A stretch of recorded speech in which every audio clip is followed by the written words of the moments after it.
കുലമൊടുക്കാൻ പടയൊരുക്കിയവന്റെ യഥാർത്ഥ ലക്ഷ്യം. എന്റെ അമ്മ എത്ര പണ വേണ്ടെന്ന് എനിക്ക് പറയാൻ പറ്റില്ല. എനിക്ക് മുകളിൽ മറ്റൊരു ബോസ് ഉണ്ട്. ഹലോ, അങ്ങനെ സുഗമോ ദേവി പുതിയ പ്രൊമോ. എന്റെ പൊന്നോ, ദാ വരുന്നു മെയിൻ വില്ലൻ. ആരായിരിക്കും? നിങ്ങൾക്ക് ഗസ് ചെയ്യാവോ? ഇനി വല്ല കാർത്തികയും മറ്റോ ആയിരിക്കോ? എന്താണോ എന്തോ. എന്തായാലും ഇന്നത്തെ പ്രൊമോയിൽ നമുക്ക് കാണുവാൻ സാധിക്കുന്നുണ്ട്, നമ്മുടെ ഷാരി ദേവികയുടെ അടുത്ത് പറയുന്നുണ്ട്, നന്ദേട്ടൻ ഇനി നമുക്ക് കണ്ടു കിട്ടോ എന്ന് നെഗറ്റീവായിട്ട് ഇങ്ങനെ സംസാരിക്കുന്നുണ്ട്. അപ്പൊ ദേവിക പറയുന്നുണ്ട്, നീ എന്താ ഷാരി ഇങ്ങനെയൊക്കെ പറയുന്നേ എന്നും പറഞ്ഞ് ഭയങ്കര സങ്കടത്തിൽ ഇങ്ങനെ നിൽക്കുന്നുണ്ടേ. അപ്പുറത്താണെങ്കിലും നമ്മുടെ നന്ദൻ ഇടിയും ചതവൊക്കെ കൊണ്ടിട്ട് ഭയങ്കരമായിട്ട് എന്താ പറയാ ചോരയൊക്കെ ഛർദ്ദിച്ച് അവശതയായിട്ട് നിൽക്കുന്ന ഒരു രംഗം കേട്ടോ കാണിക്കുന്നേ.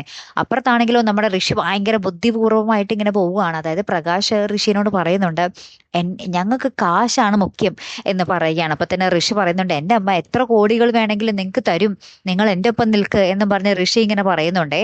അപ്പൊ നമ്മുടെ പ്രകാശ് പറയുന്നുണ്ട്, ആ ഞാൻ ഓക്കെയാണ്, ഇനി ഞങ്ങളുടെ ഒരു വലിയ മുതലാളിയുണ്ട്, അയാളോടും കൂടി ഒന്ന് ചോദിച്ചു നോക്കട്ടെ എന്ന് പറയുന്നതും കാണാം. ഒരു വണ്ടി വന്ന് ആ മുറ്റത്ത് നിൽക്കുന്നതും കാണാം. നമ്മുടെ മെയിൻ വില്ലൻ ഇറങ്ങുന്നുണ്ട്.